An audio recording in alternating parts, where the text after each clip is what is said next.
10 का हम लोग चैप्टर नंबर 5 पढ़ेंगे मैथ का, ठीक है, जिसका नाम है समांतर श्रेणी।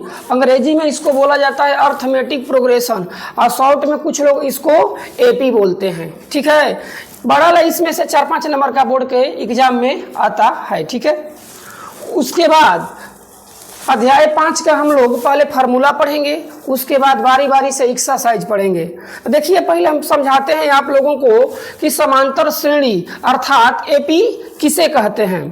तो देखिए आप लोग देखे होंगे अपने घर द्वार में सीढ़ी देखे हैं ना आप लोग, जिसे सीढ़ी होता है तो इसका जो डंडोका बोला जाता है यह बराबर बराबर अंतर पर होता है ना। उसी प्रकार एपी भी बराबर बराबर अंतर होना चाहिए। इसका परिभाषा होता है पदों की ऐसी श्रृंखला जिनका बीच का अंतर समान हो उसे एपी कहते हैं, ठीक है। क्या बोले हैं, दोबारा ध्यान से सुनिएगा आप लोग।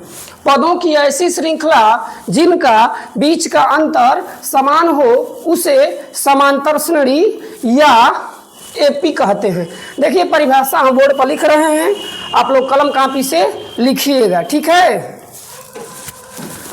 लिखते हैं हम समांतर श्रेणी। समांतर श्रेणी शॉर्ट में इसको एपी बोला जाता है, जिसका फुल फॉर्म लिखे हैं बोर्ड पर, ठीक है। फुल फॉर्म का होता है अर्थमेटिक प्रोग्रेशन। देखिए लिखते हैं परिभाषा, समांतर श्रेणी किसे कहते हैं। तो पदों की ऐसी श्रृंखला, पदों की ऐसी श्रृंखला, पदों की ऐसी श्रृंखला जिनका बीच का अंतर, जिनका बीच का अंतर समान हो उसे समांतर श्रेणी या एपी कहते हैं, ठीक है। क्या लिखे हैं ध्यान से देखिए, पदों की ऐसी श्रृंखला जिनका बीच का अंतर समान हो उसे समांतर श्रेणी या एपी कहते हैं। आइए एग्जाम्पल देते हैं हम, देखिए आप लोग एग्जाम्पल में लेते हैं 2, 4, 6, 8, 10। देखिए 2 और 4 के बीच में कितना का अंतर है, तो 2 का। 4 और 6 के बीच में कितना का अंतर है, तो 2 का।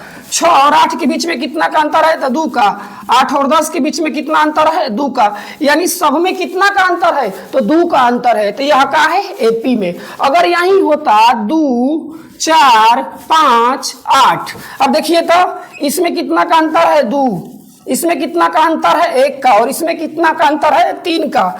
तो यह एपी नहीं होगा। हर पद में अंतर का समान होना चाहिए, उसे ही एपी कहते हैं, ठीक है। एग्जाम्पल देखिए, दूसरा एग्जाम्पल देते हैं हम एपी का। जैसे देखिए 3, 6, 9, 12, 15 डॉट डॉट।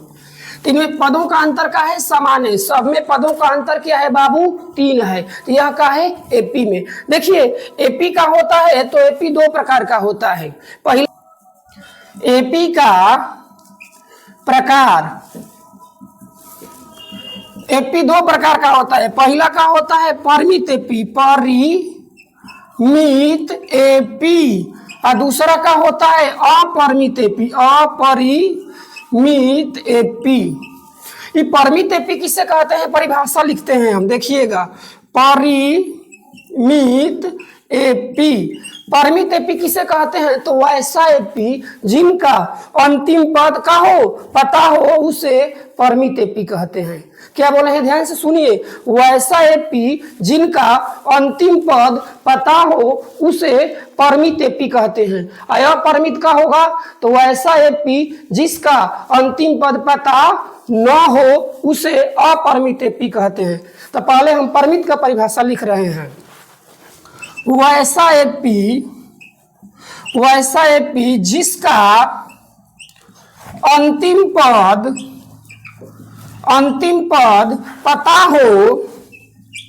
पता हो उसे परिमित एपी कहते हैं। एग्जाम्पल देखिए, 1 2 3 4 5 6। देखिए इसका अंतिम पद पता है क्या कि अंतिम में क्या है 6 है, सॉरी 6 है, अंतिम में क्या है तो 6 है। तीका हुआ परमित एपी। इनका भी बीच का अंतर देखिए 1 और 2 के बीच का अंतर 1 है, 3 और 4 के बीच का अंतर 1 है, तो यह एपी है। तो एपी में कौन सा एपी है तो परमित एपी है। क्यों परमित एपी है कि इसका अंतिम पद पता है। आइए देखते हैं दूसरा अपरमित एपी। अपरिमित एपी वैसा एपी जिसका अंतिम पद पता न हो, अंतिम पद पता न हो उसे अपरिमित एपी कहते हैं। देखिए परिभाषा क्या लिखे हैं परिभाषा, तो वैसा एपी जिसका अंतिम पद पता न हो उसे अपरिमित एपी कहते हैं। ठीक है, एग्जाम्पल 1 2 3 4 5। देखिए डॉट डॉट लगा दिए ना तो इसका अंतिम पद पते नहीं है, तो अंतिम पद पता नहीं रहता है उस एपी को अपरिमित एपी कहते हैं। जिसका अंतिम पद पता होता है उसको का परिमित एपी कहते हैं। ठीक है, अब इसके बाद हम लोग एपी का फॉर्मूला पढ़ेंगे। ठीक है, एपी का फॉर्मूला लिखते हैं हम फॉर्मूला या सूत्र। देखिए ए होता है, ए को क्या बोला जाता है पहला पद या प्रथम पद। यन को क्या बोला जाता है पदों की संख्या। डी को क्या बोला जाता है सर्वांतर। एसएन को क्या बोला जाता है पदों का योग। एन बराबर यल दोनों को बोला जाता है अंतिम पद। ए को क्या बोला जाता है पहला पद या प्रथम पद। डी को क्या बोला जाता है सर्वांतर। यन को क्या बोला जाता है पदों की संख्या। एसएन को क्या बोला जाता है पदों का योग। यन या यल को क्या बोला जाता है अंतिम पद। ठीक है, अब उसके बाद एनवा पद का फॉर्मूला, एनवा पद का सूत्र एन बराबर A plus N minus 1 into D. N का फॉर्मूला पहला हुआ, एन बराबर A plus N minus 1 into D. दूसरा फॉर्मूला होता है एस एन बराबर N by 2 A plus N minus 1 into D. इसका तीसरा फॉर्मूला होता है जब अंतिम पद और प्रथम पद पता हो तब। देखिए एक एसएन का बड़ा फार्मूला होता है n by 2 A plus N minus 1 into D.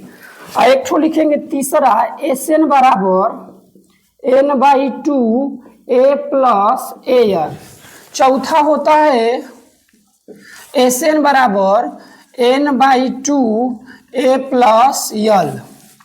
उसके बाद लिखेंगे हम लोग एपी का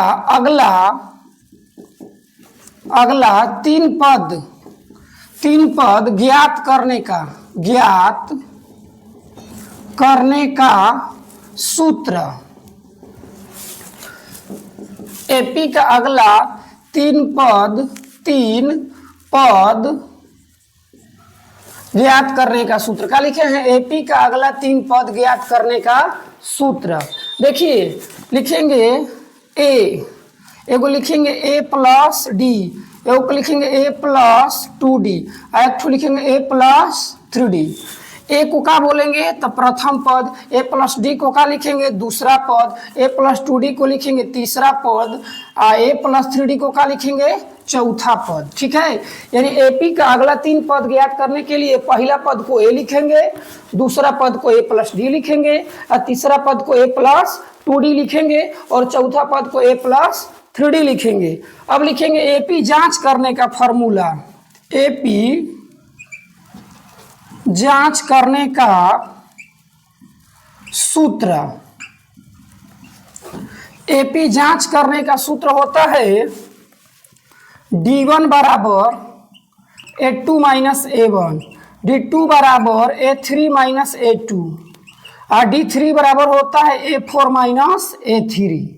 ठीक है, ये एपी जांच करने का फॉर्मूला है का D1 बराबर A2 माइनस A1, D2 बराबर A3 माइनस A2, और D3 बराबर का होता है A4 माइनस A3। ठीक है, इतना आप लोग उतार लीजिए पहले।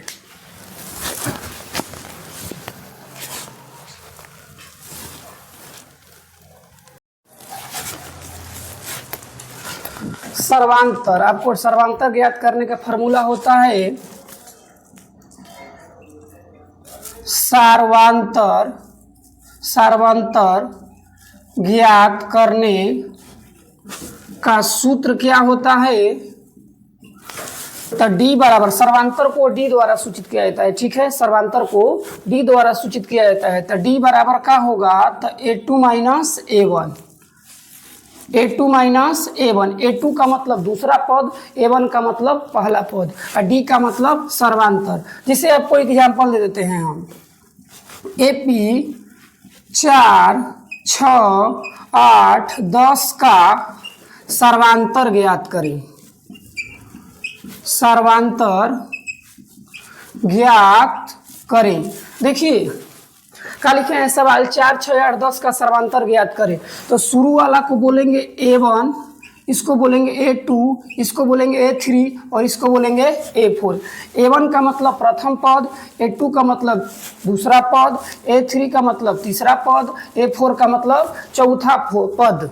A के साथ जो लगा है वह का होता है पद होता है। ठीक है, तो हम D बराबर का फॉर्मूला लिखे हैं, D बराबर फॉर्मूला लिखे हैं A2 माइनस A1। A2 का दिया है तो 6 माइनस A1 का दिया है 4, घटा देंगे तो सर्वांतर कितना निकल कर आया 2। यही आपका हो गया आंसर। देखिए अगला एग्जाम्पल देते हैं हम, एग्जाम्पल नंबर 2। AP 5, 10, 15, 25 का प्रथम पद और सर्वांतर ज्ञात करें। देखिए क्या सवाल दिया है कि 5, 10, 15, 25 का प्रथम पद और सर्वांतर ज्ञात करें। ठीक है, देखिए जो शुरू दिया रहता है ना उसी को प्रथम पद या पहला पद बोला जाता है। तो क्या बोले हैं, ए के साथ अगर 10 लिखे हैं तो ये 10वां पद होगा। ठीक है, उसी प्रकार इसको लिखेंगे A1 का मतलब प्रथम पद, A2 का मतलब दूसरा पद, A3 का मतलब तीसरा पद, और A4 का मतलब चौथा पद। ठीक है, तो प्रथम पद में क्या लिखेंगे, A बराबर A1, तो कितना दिया है 5, यानी A ही होता है प्रथम पद, A1 ही होता है प्रथम पद या पहला पद। का दिया है 5। उसके बाद का सवाल में बोल रहा है सर्वांतर ज्ञात करने के लिए, तो सर्वांतर D बराबर का फॉर्मूला होता है A2 माइनस A1। तो A2 का दिया है तो 10 दिया है, और A1 का दिया है 5, घटा देंगे कितना आंसर आएगा 5, यही हो जाएगा आंसर। ठीक है, अब इसके आगे हम एक्सरसाइज 5.1 अगले भाग में पढ़ेंगे। ठीक है बाबू।